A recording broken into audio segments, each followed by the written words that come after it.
जय हिंद छात्रों, स्वागत है आपका सनराइज क्लासेस में। और 8 बज चुका है।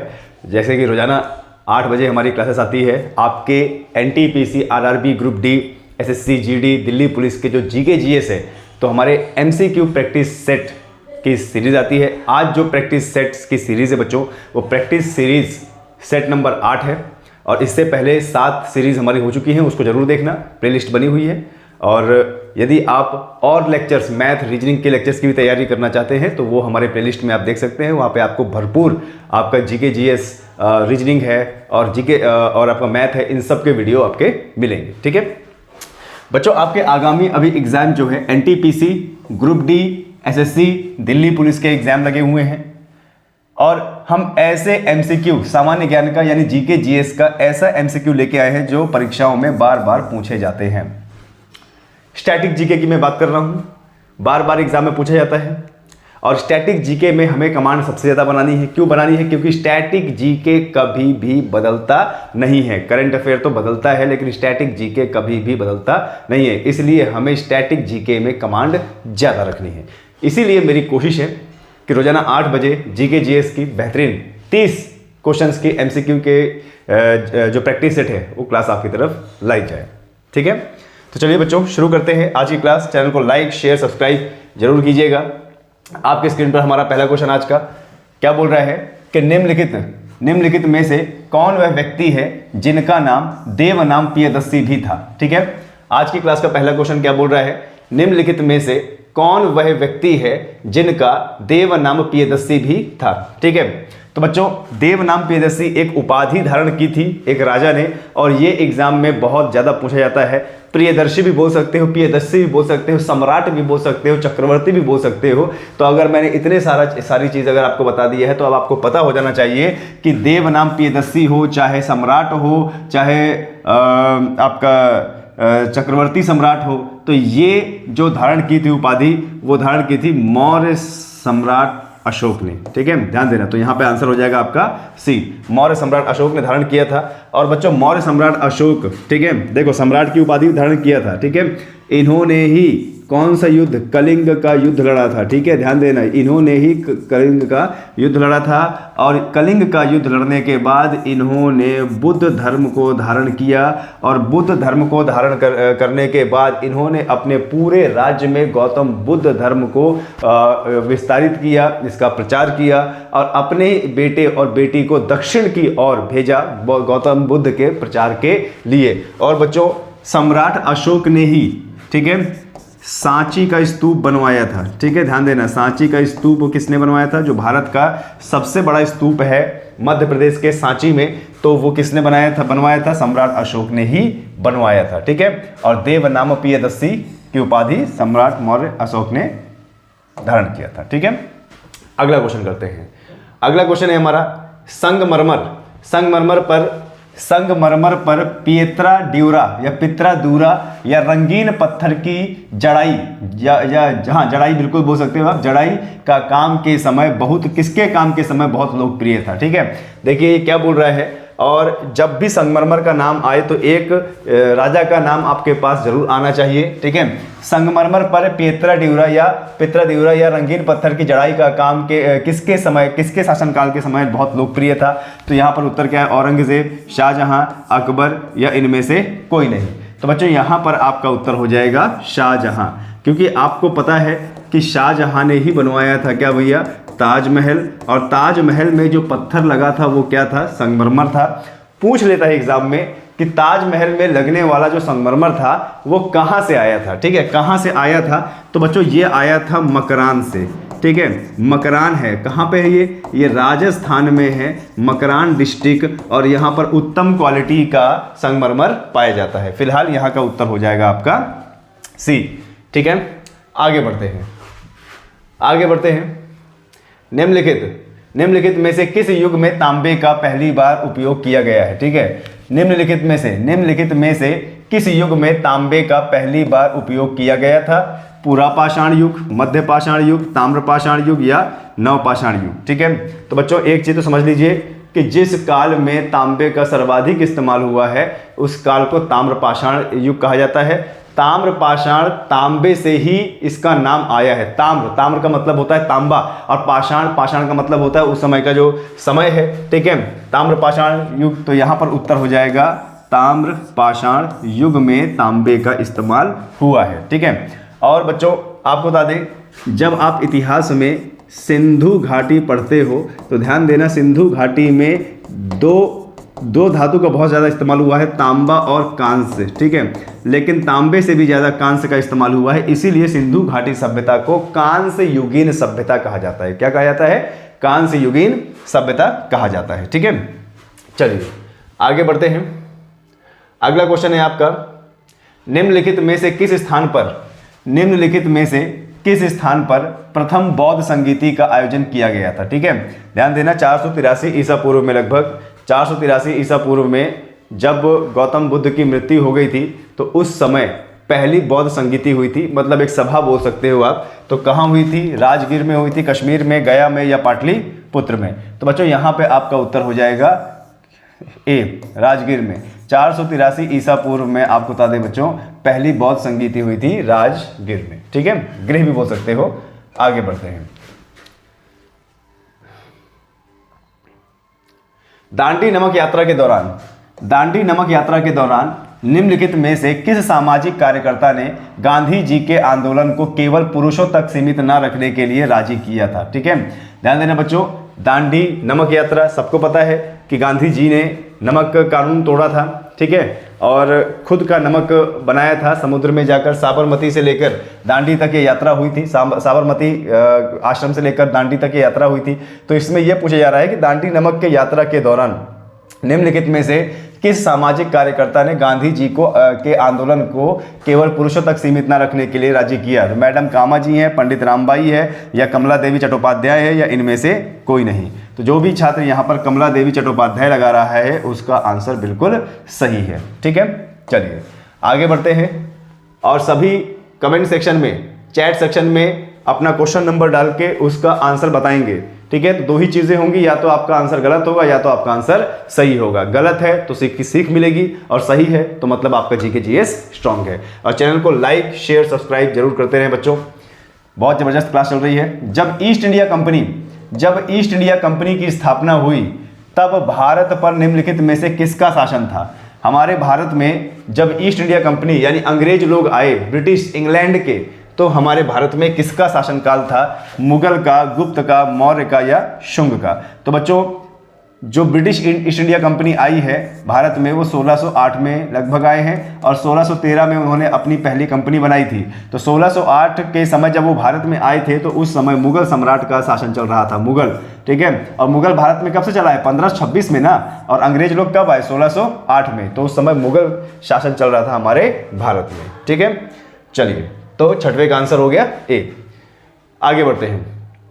भूदान ग्राम दान आंदोलन किया गया था किसके द्वारा? भूदान और ग्राम दान आंदोलन किया गया था किसके द्वारा? निम्नलिखित में से किसके द्वारा शुरू किया गया? भूग्राम और ग्राम दान आंदोलन जयप्रकाश नारायण द्वारा, विनोबा भावे द्वारा, एमके गांधी द्वारा, या आचार्य कृपलानी द्वारा, ठीक है। तो बच्चों यहाँ पर भूदान आप नाम सुनते ही विनोबा भावे का नाम लगाइएगा, ये बिल्कुल सही आंसर है, एग्जाम में काफी बार पूछा जा चुका है, ठीक है। चलिए आगे बढ़ते हैं, 8वां प्रश्न देख लेते हैं कि 8वां प्रश्न क्या है। 8वां प्रश्न क्या है?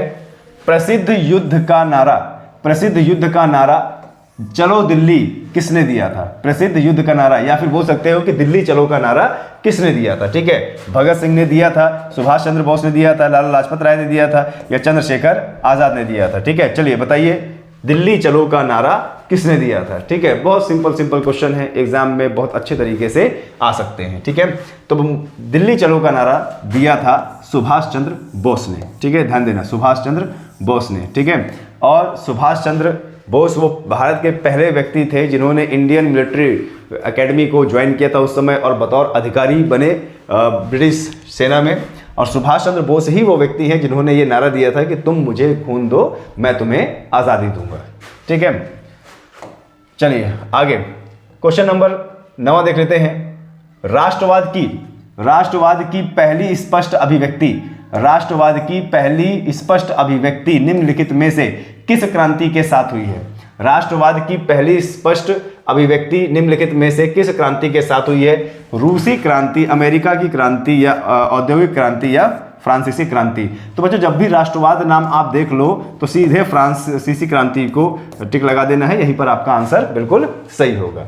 ठीक है, जैसे ही आप राष्ट्रवाद नाम सुनते हो सीधे फ्रांसीसी क्रांति नाम लगा देना है, यहाँ पर आपका आंसर बिल्कुल सही होगा। ठीक है, तो आशा करता हूँ कि क्वेश्चन 9 क्वेश्चन तक आपको बहुत अच्छे से समझ में आया होगा और आपकी प्रैक्टिस भी हो रही होगी। तो बच्चों चैनल को लाइक शेयर सब्सक्राइब करना मत भूलिएगा। ठीक है, चलिए आगे बढ़ते हैं। क्वेश्चन नंबर 10 देख लेते हैं, क्या बोल रहा है? सरकार के निम्नलिखित में से किस अधिनियम के कारण बंबई से सिंध प्रांत का निर्माण हुआ? ठीक है, बंबई से सिंध प्रांत का निर्माण हुआ। क्या बोल रहा है? सरकार के निम्नलिखित में से किस अधिनियम के कारण बंबई से सिंध प्रांत का निर्माण हुआ? क्रिप्स मिशन के तहत, या भारतीय स्वतंत्रता अधिनियम 1947 के तहत, या वेवेल योजना के तहत, या भारत सरकार अधिनियम 1935 के तहत? तो बच्चों यहाँ पे उत्तर हो जाएगा भारत सरकार अधिनियम 1935 के तहत मुंबई को अलग किया गया। ठीक है, और जब भी आप संविधान पढ़ते हो बच्चों तो भारत शासन अधिनियम 1935 को जरूर पढ़ना, क्योंकि संविधान में साफ साफ ये पूछा जाता है कि भारतीय संविधान में सबसे ज़्यादा उपबंध कहाँ से लिए गए हैं। ठीक है, ध्यान देना, आपके संविधान में ये प्रश्न पूछा जाता है बार बार कि भारतीय संविधान में सबसे ज़्यादा उपबंध कहाँ से लिए गए हैं, तो उसका भी उत्तर होता है भारत सरकार अधिनियम या भारत शासन अधिनियम 1935। ठीक है, चलिए आगे बढ़ते हैं, आगे बढ़ते हैं। भारतीय मानक समय ग्रीनविच मध्य समय से कितना आगे है? ये काफ़ी बार एग्जाम में आता है, भूगोल का प्रश्न है। भारतीय मानक समय ग्रीनविच मध्य से कितना आगे है? 5 घंटा, 7 घंटा, या 4 घंटा, या 37 घंटे? तो बच्चों इसका उत्तर होना चाहिए 5 घंटे नहीं, 5.5 घंटा, ऐसे ये। ठीक है, 5 घंटा 30 मिनट। हमारा जो भारतीय मानक समय है ना, वो ग्रीनविच, जो लंदन की ग्रीनविच रेखा है, उस समय से 5.5 घंटा आगे है। मतलब जब हमारे यहाँ सुबह होगी, सूरज निकलेगा, ध्यान देना, हमारे भारत में जब सूरज उगेगा तो 5.5 घंटा बाद सूरज उगेगा। फिर कहाँ पे? लंदन में, यानी लंदन से हम 5.5 घंटा आगे चल रहे हैं। ठीक है, तो भैया इसका उत्तर हो जाएगा 5.5 घंटा। थोड़ा सा प्रिंटिंग मिस्टेक यहाँ पे हो गया है। आगे बढ़ते हैं, 12वां क्वेश्चन देख लेते हैं फटाफट। निम्नलिखित में से भारत में अक्टूबर की गर्मी का मुख्य कारण क्या है? निम्नलिखित में से भारत में अक्टूबर की गर्मी का मुख्य कारण क्या है? मतलब पूरे भारत में अक्टूबर के समय में एकदम से गर्मी आ जाती है, तो उसका मुख्य कारण क्या है? जबकि अक्टूबर में तो थोड़ा बहुत मौसम शांत होना चाहिए, ठंडी होनी चाहिए, तो ऐसा क्या होता है कि अक्टूबर में गर्मी बढ़ जाती है?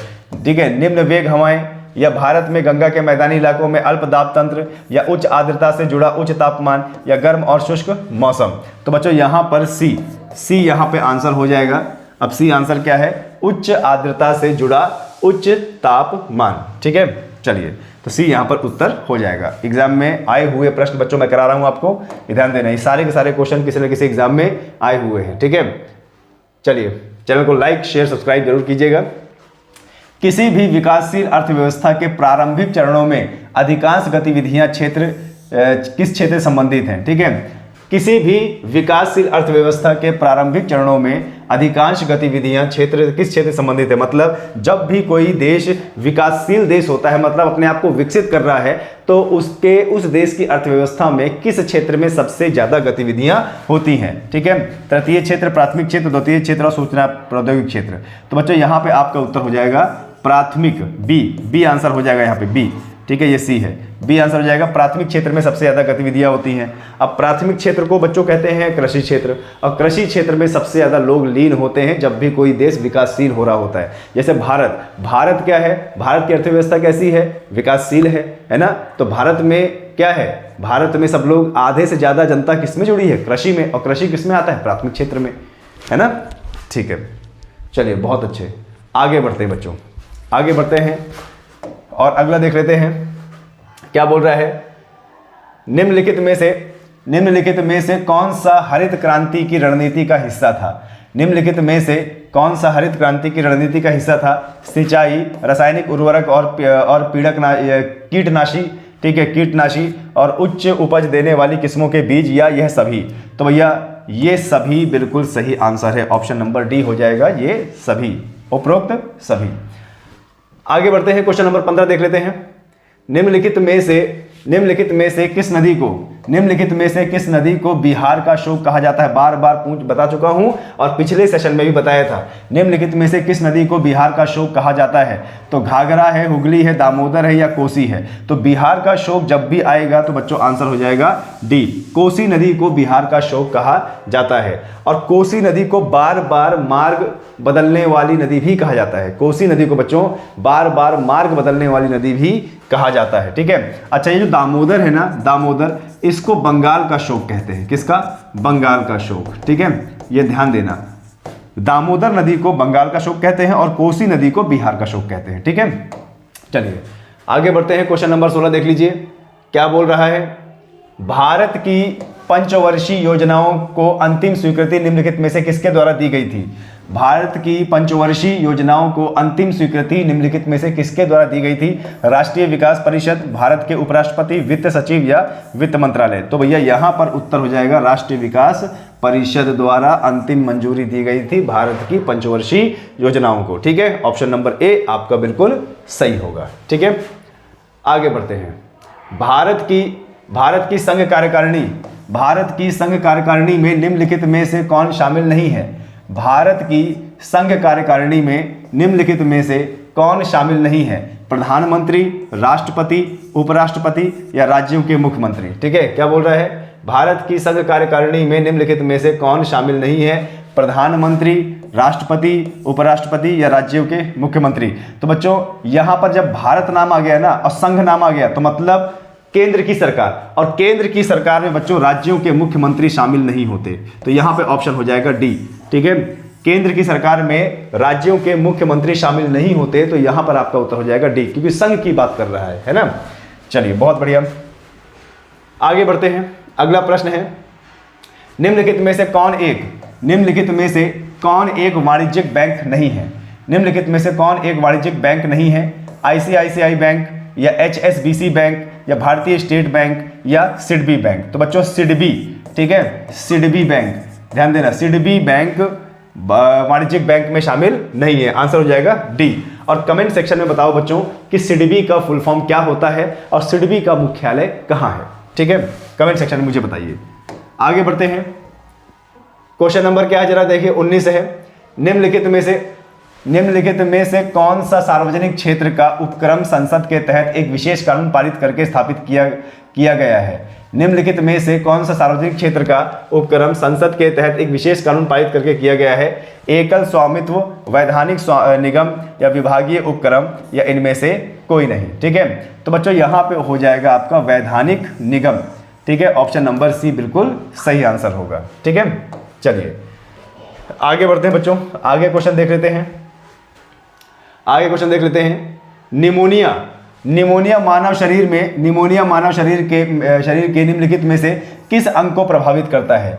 जब बच्चों को निमोनिया हो जाता है तो निमोनिया बच्चों के किस अंग को प्रभावित करता है? यकृत, या फिर ये बी है भाई फेफड़े, वृक्क या हृदय? तो बच्चों यहाँ पे आपका उत्तर हो जाएगा बी, यानी फेफड़े को प्रभावित करता है। जब भी किसी को निमोनिया हो जाता है तो फेफड़े को प्रभावित करता है, ठीक है। क्वेश्चन नंबर 21 में आइए। निम्नलिखित में से कौन सा वनस्पति रेशा नहीं है? निम्नलिखित में से कौन सा वनस्पतिक रेशा नहीं है, ठीक है, यानी पेड़ पौधों से रेशा बनाया हुआ नहीं है, ठीक है। तो भैया नायलॉन है, कॉटन है, जूट है या फ्लैक्स है? तो आप बता दो बच्चों, कॉटन, जूट और फ्लैक्स है, ये प्राकृतिक है, जबकि नायलॉन मानवीकृत है, यानी ऑप्शन नंबर ए होगा, ए नायलॉन वनस्पतिक रेशा नहीं है, ठीक है। आगे बढ़ते हैं। तारों का रंग निम्नलिखित में से किस पर निर्भर करता है? तारों का रंग निम्नलिखित में से किस पर निर्भर करता है? पृथ्वी से दूरी पर, दबाव या उसके तापमान या वायु प्रदूषण? तो बच्चों जो तारे हमें टिमटिमाते हुए दिखाई देते हैं वो टोटली डिपेंड करता है उस तारे के तापमान पर, ठीक है, उस तारे के तापमान पर डिपेंड करता है क्या? तारों का रंग। तो ऑप्शन नंबर सी बिल्कुल सही है, ठीक है। आगे बढ़ते हैं। वेदों के गद्य प्रकरण क्या कहलाते हैं? वेदों के गद्य प्रकरण क्या कहलाते हैं? उपनिषद, संहिता, ब्राह्मण या आरण्यक। तो बेहिचक यहाँ पर आंसर लगा दीजिएगा ब्राह्मण। ठीक है, ध्यान देना, वेदों के गद्य प्रकरण कहलाते हैं क्या? ब्राह्मण। ठीक है, आगे बढ़ते हैं, आगे बढ़ते हैं। 24 क्वेश्चन देखिए, प्राचीनतम वेद कौन सा है? तो आपको पता है कि हमारे भारत में 4 वेद हुए और 4 वेद एकदम से नहीं बने हैं, समय लगा है। और ये पूछ रहा है कि सबसे पुराना वेद कौन सा है? सामवेद है, ऋग्वेद है, अथर्ववेद है या यजुर्वेद है? तो बच्चों आपको बता दें ऋग्वेद। ध्यान देना, ऋग्वेद सबसे पुराना वेद है। ठीक है, ऋग्वेद सबसे प्राचीनतम वेद है। ठीक है, आगे 25वां क्वेश्चन देख लेते हैं। ऋग्वेद में निहित गायत्री मंत्र किस देवता को समर्पित है? ऋग्वेद में निहित गायत्री मंत्र किस देवता को समर्पित है? अग्नि, मारुत, इंद्र या सविता या सवित्र? ठीक है, तो बच्चों ये है सवित्र। आंसर हो जाएगा डी। ओम भूर्भुव स्वः है ना जो ऋग्वेद में निहित गायत्री मंत्र किस देवता को समर्पित है? तो बच्चों इसका उत्तर हो जाएगा सवित्र। ठीक है, आगे बढ़ते हैं।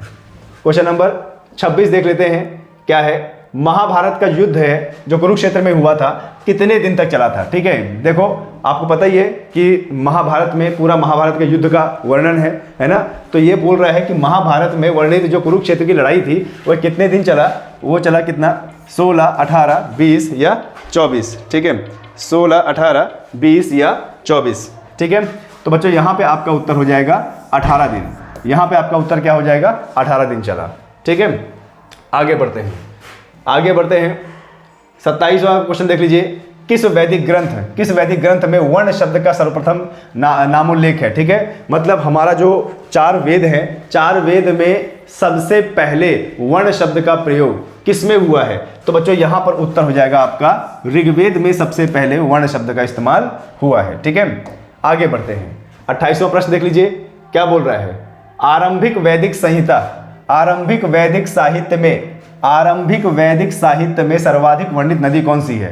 ठीक है, मतलब जो भी हमारे वेद बने हैं, वेद में सबसे ज्यादा किस नदी के बारे में उल्लेख किया गया है? तो सिंधु है, सरस्वती है, शतद्री है या गंगा है? तो बच्चों यहाँ पे आपका उत्तर हो जाएगा सिंधु नदी। सिंधु नदी वेदों में 123 बार वर्णित है। ठीक है, ध्यान देना, सबसे ज्यादा वर्णित नदी 123 बार कौन? सिंधु नदी। ठीक है, चलिए बच्चों अब देखिए 29वां क्वेश्चन, नेपा नगर किस उद्योग के लिए जाना जाता है? नेपा नगर किस उद्योग के लिए जाना जाता है? हथकरघा उद्योग, सीमेंट उद्योग, उर्वरक या अखबारी कागज? तो बच्चों यहाँ पे उत्तर हो जाएगा अखबारी कागज के लिए जाना जाता है नेपा नगर। ठीक है, इसके बाद बच्चों आज की क्लास का लास्ट क्वेश्चन है, महावीर जैन की मृत्यु किस नगर में हुई थी? ठीक है भाई, जैन धर्म के जो 24वें तीर्थंकर हैं महावीर, जिनका बचपन का नाम वर्धमान है, उनकी मृत्यु कहाँ हुई है? राजगीर में, कुंडग्राम में, कुशीनगर में या पावापुरी में? तो बच्चों उत्तर हो जाएगा यहाँ पे पावापुरी में। ठीक है, तो यहाँ पे समाप्त हुए बच्चों हमारे 30 प्रश्न। कल फिर मिलेंगे, तब तक के लिए चैनल को लाइक करें, शेयर करें और सब्सक्राइब करें। जय हिंद, जय भारत।